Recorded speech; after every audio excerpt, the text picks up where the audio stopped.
I also recognize that when we played at home, the players were the chest up and out, big. And when we played away, they were more careful, not the same attitude. And I made some comments about that to the president, I think, and he said, the pressure is too big on the players. I said, why? The pitch is even big at home as away. And I know the 0-0 game you mentioned, it was a very bad pitch that evening. And after warm-up, the players came in and I said, it's a bad pitch, it's not possible to play. I said, I don't want to listen to this. It's the same for the opponents. We have to do our things and then we win the game. Instead of that's again, you have a small problem. Okay, the pitch was shit. That's true. But if you go on the pitch and don't focus on other things than trying to score goals and play as good as you can and work as hard as you can, then you probably will win that game. But instead of being finding excuses and so on, I'm not used to that. I've never done that. In my career, I played against Brazil, always won, and it's the biggest country in the world. I played against England, I win. Play against Germany, win. Play against Holland, I win.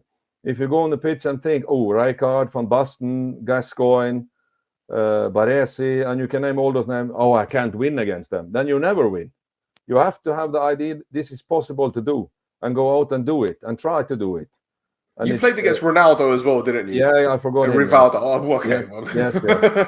But a lot of games from Norway, we won against those players and those nations, and we did that because we believed we could beat them. And that was our mindset when we went on the pitch. This is a possibility. It's a chance to win. We have to do what we are used to do in our system and work really hard and chest forward and go on the pitch and make it difficult for them. If you have too much respect or you are finding excuses, you are always a loser. Coach, listen, I'm really sorry to put you on the spot with this question, but I have to ask because this is something that's been bothering me for a long time about this particular squad. And this isn't a disrespect to them. I don't think that there are, many leaders in this squad. And number two, no disrespect, but you need to have, pardon the language, you need cunts in your team. You need horrible, nasty players. All right, nice guys off the field, but when they cross that white line, when you're in the tunnel, you win half of the game, don't you? When you look over your shoulder and you see, like you mentioned, your Van Basten. Did you see any leadership in this squad? Did you see anyone that you can say, right, I can count on this guy because the first 5 minutes will go in with a tackle and you know that he's there, Yeah, it's a quite good question you ask me. I think there was players who wanted to be leaders, but they had to be built as leaders.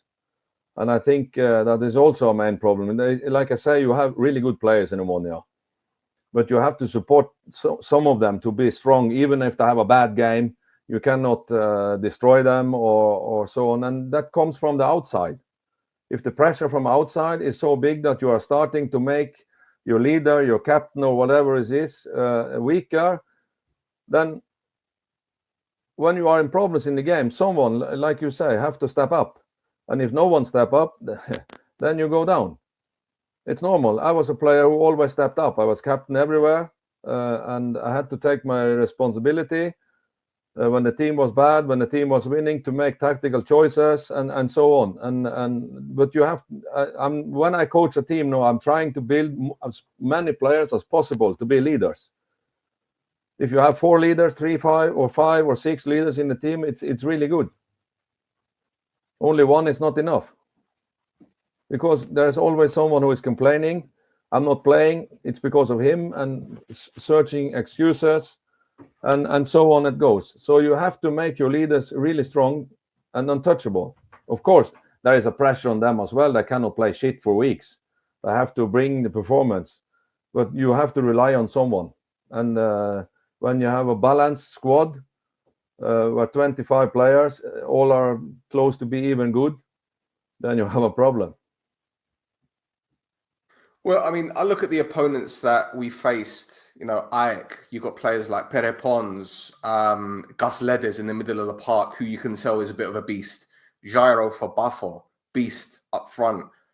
Even Giriago in the middle of the park for Arbolon. These are players that you can say, right, if you're having a bad game, that this guy might do one thing, maybe talk to you or pull you to one side and say, give you that bit of encouragement, or at least do something on the pitch, whether it be a bit of skill or just smashing an opponent. So it makes you think, right, these are the levels I want to get at. But did you see many players, or did you see any players out of Moni where you think, okay, well, this one can be a leader, this one can do something that will resonate with the rest of the squad? And I don't know, I just don't see it with this current group. No disrespect to a lot of them. You are right. You are right. But there were still good players. But the last step to win trophies, to win the hard games, to turn around difficult situations, like I said, when they played at home, they were really confident. When they play away, they were shy. They were a little bit more. Oh, this is going to be difficult. This is going to be hard. And yeah, you're absolutely correct. But you have to support players like that. You have to find the right leaders and build them to be real leaders. Then you can do it. Instead of, if you get, like I say, if you get criticized or destroyed from the outside, no one will take the responsibility because they are afraid of losing their position. So that's the main thing. Yeah, and my generation grew up with going on the pitch. I'm gonna be the man today. No, there is players who goes on the pitch. Oh, it's difficult. It's dangerous. I'm going to hide. You have that, and then but those guys who hide, they're always making excuses. The pitch is bad. My teammates didn't give me the ball. It was a very hard pitch. It was sunny. It was too hot. Or it was raining. Or too slippery. They always find excuses. The winners are the strongest one, and the winners are standing. They are staying alone. The weak one is they are building a group around themselves. But the winners, they can go through the wall alone, and you need those guys.